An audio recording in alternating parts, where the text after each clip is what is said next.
Hi, I'm Alex, And I'm Raymond, and together we're Hooverphonic. and you're watching Toasted.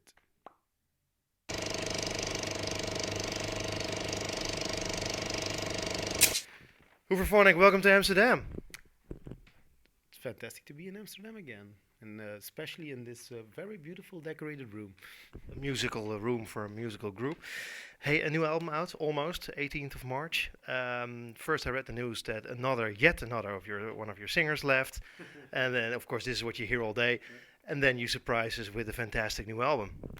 Yeah, well, I think after all these years, after 20 years, the thing we're really good at is like whenever something happens that is kind of like, yeah, kind of a negative thing, we always know to spin it into something positive. Every time, like when something happens, when a singer leaves or when a deal is not happening, we always think like, okay, too bad, but what can we do now? And then, next day we see each other and we say like, hey man, we only finished the chapter of the book, but the book is not completely finished. So let's start a new chapter, and that's what we did. I'm glad you did because a fantastic album. I think it's another leap creatively. Getting back to the singers, and this is the last thing that I'm going to talk about because we don't have that much time, and I think the music is way more interesting. Probably you guys are horrible to work with, right? Oh yeah, we're awful. You should see the cellar we lock them up in. Like. It does work for the music though, I must say. I think the last beating that did it. We knew we were over the top, but it's Well, out of control. And yeah, I think what's cool about being in a creative process is that sometimes like it's a chemical reaction, and sometimes the chemical reaction goes on for 11 years with Keke. With Noemi, after 5 years, both sides thought like, well, that was it. We told everything we had to tell. So and I think it's interesting, like, and whenever people ask us like, so did you ever regret that a singer left? I said like, yeah, the first 2 days I do, but then afterwards it always gives us new opportunities, and it gives us a way to kind of be even more creative. And in the end, that's what it's all about in what we do is being creative. Because if you look in the music in the record industry, it's like if you lose your front man or your front woman, normally like 99% of all bands and groups cease to exist because they can't find another front man or front woman, and that made me think. In this case, it proves that you guys, of course, are the band, and you don't need a front man or a front woman if you have a really good band. Yeah, I think like we have a signature sound, and we have a really interesting sound. I think if you then just take a great voice and then a good song with that sound, that's I think the recipe for our success. And of course, you gotta be you gotta we gotta admit that back in '98, like we toured with Massive Attack, and for us that was also like kind of like opening our eyes when we saw them tour, and we saw that Liz Fraser wasn't on tour. Like there was another singer, and still people went completely berserk after the gig. So we already knew back then that if you're just make sure that it's good quality and it's a good voice. Also, if you're on the road and you take another singer with you, you of course need to be sure she's as talented as the one who sang it on the album. But then if you're really like very meticulous about that, I think the sky is the limit. Well, I think the music is bigger than the singers in this case, and especially also in Massive Attack's case. You were the one actually to drop Massive Attack first, because I was about to say it.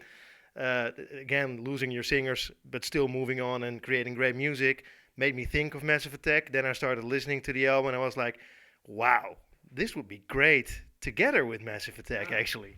Yeah, well, we already we already toured with them, and they're really nice guys, and we were always very fond of their work, and I think like what's so funny is we started off back in '96 as a trip hop band together with Massive Attack, Portishead, Morchiba, Sneaker Pimps, but it was only like that. That was it. There were five bands, and then you had some Moex and whatever more instrumental stuff. But it was like just like five or six bands that made that kind of music for a very short, brief moment, and then Morchiba, Sneaker Pimps, and we already immediately started like floating off to another galaxy, and then Massive Attack and Portishead are the only bands who are still kind of making that kind of sound. But like I think the cool thing is that it gave us like a sort of platform to start, and then we could start evolving. And for us, evolution, musical evolution, is for us is really important. I think it's something we learned from David Bowie. You know, like he already, like, you know, at a young age, we already saw like, damn man, he's always reinventing himself, and that's what we try every time again. And after 20 years, you know, now after 20 years, finally on the new album, there's maybe here and there a little trip hop influence again. But after 20 years, it's okay, I think. You know, like the magic 20 years, you know, is like, you know, everything comes in waves, and 20 years is like a magical number in fashion, in music, in art, because it's like that one time that, you know, after 20 years, the original people who really kind of like lived back in 20 years ago, they are nostalgic, you know, because they have kids now, so they want to go back to that time. And the kids, they weren't living yet, so they think it's like, oh, it's really new and it's cool and it's interesting. And every time you see it after 20 years, so now after 20 years, we thought like, 20 years, it's time to put a little bit back of the original sound, but not too much. Hey, of course, the guitar part is also a famous part of your sound. Reminded me a little bit of well, the classic Pulp Fiction music, you know. And of course, you guys call yourselves like retro futurists. Listening to your personal favorites on Spotify and on Deezer, I couldn't find that music at all, actually. No, well, it's A lot of hip hop there, even Gas Coombs I saw. yeah, but we have tracks which on there which are very influenced by us. I think. We're in the end, basically, we're in a very eclectic Yeah. band, you know, like, and the twangy sound is something we really like, you know, like we love John Barry, Goldfinger, the James Dean, Dick Dale, Link Ray, whatever, even the Shadows, you know, like a bit more kitsch, but also really good. But then again, you know, when I hear the new Dive album, I think like, oh, fantastic, and that's new wave, you know. You start off with a hip hopper on your list, and like 99%. I forgot his name actually. I think it's yeah, ASAP Rocky, yeah. But then again, there is the Danger Mouse link, you know, and we love everything Danger Mouse does. You know, whenever we hear something, you know, when we even don't know it's him, you already like, you know, like you listen to it and you think like, oh, fantastic, and then you see, oh yeah, Danger Mouse. It's obvious. Like whenever he touches something, if it's like you know, if it's Broken Bells or it's a hip hop record or it's the Black Keys or whatever, you know, he's just a genius. And when he did Rome, for instance, there were like the Morricone influences that also often you can find in our work. But the cool thing I think about Hooverphonic is that it's so eclectic and it's such a mix of all kinds of things that it becomes a style on its own. It's like we're not a trip hop band, but we're not a pop band. You know, like I always say, like we're making pop music, and then you listen to the radio and think like, oh no, we're not a pop band. It's like, you know, and then you think like, yeah, what are we? And then we think like, yeah, A we're music band. We just play music. it's like we're like some kind of weird kind of vehicle of people who kind of combine like really cool things with kitsch elements, with retro stuff and futuristic electronic stuff, and it's like, yeah, for us, you know, like that's why I think that's why we call this album In Wonderland. We're just two kids in that ended up somewhere in a crazy world, and sometimes we're in the mood for psychedelic, strange, weird records, and sometimes we're in the mood of making a pop tune like Anger Never Dies or The Night Before, you I know. was actually thinking that you named the title of the band In Wonderland because of drugs. There's several references to drugs on this album, and I thought, you know, No. The thing is that the funny thing is that, yeah, there's a lot of references to drugs, but then again, we don't do that much. Well, we don't do drugs anymore, and what we did in the past was just some weed. So it's like, but then again, you know, like there's also a lot of humor in the lyrics sometimes, and sometimes you find people say like, "Do you really think cocaine is cool?" I said like, "Hey man, it's a joke, you know, like the coke always hip to be a cocaine kid. It's like don't take it too serious." From time to time, there's like lyrics that are really very emotional and personal and whatever, but sometimes rock and roll can be fun as well, and that's what I say to journalists in Belgium. You have this one journalist who's always making fun of lyrics. Whenever the lyrics are a little bit too light, he's like, oh, it's light lyrics, and I'm like, yeah, man, she loves you, yeah, yeah, yeah. It's not exactly big art, but it's a great track that everybody knows and everybody still loves. So I think that's You have to. I mean, in Wonderland is also having fun.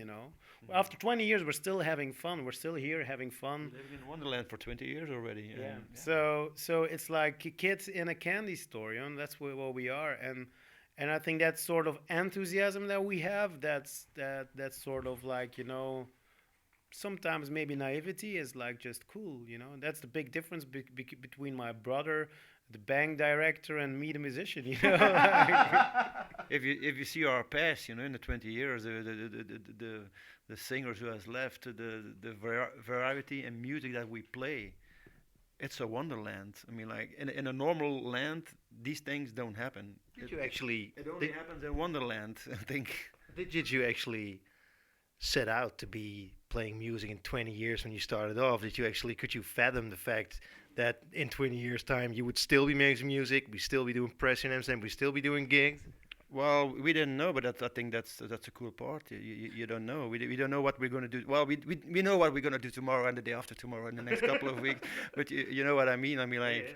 it was an adventure, and for me, it was an adventure I didn't want to miss. And I'm so happy I bought a ticket, and I was on the train to Wonderland, and now I'm in Wonderland. So, I mean, like, I don't regret it. Yeah, the thing is, like, when we started off in '96, I still remember, like, all in Belgium where we come from, all the newspapers, like, a lot of them said, like, oh, it's okay, but it's one hit wonder, it's gonna be one hit wonder. To Wiki, it's gonna be one track.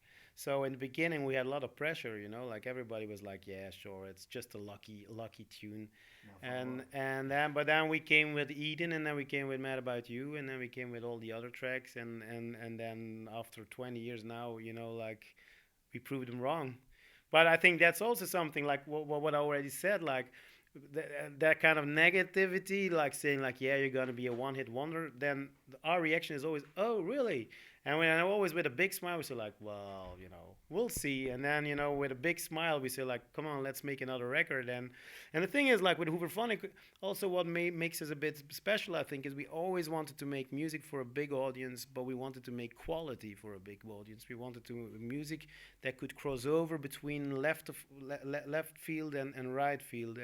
And I think that's because we have like an indie background, We're really like, the music I listen to is all independent music. It's all dark, and it's also, and I think it's just a great way when you have that background, but also when you love pop music and you start combining that, then you can start like, being crossover and being played on all kinds of radios, all kinds of stations, and have a really like wide audience.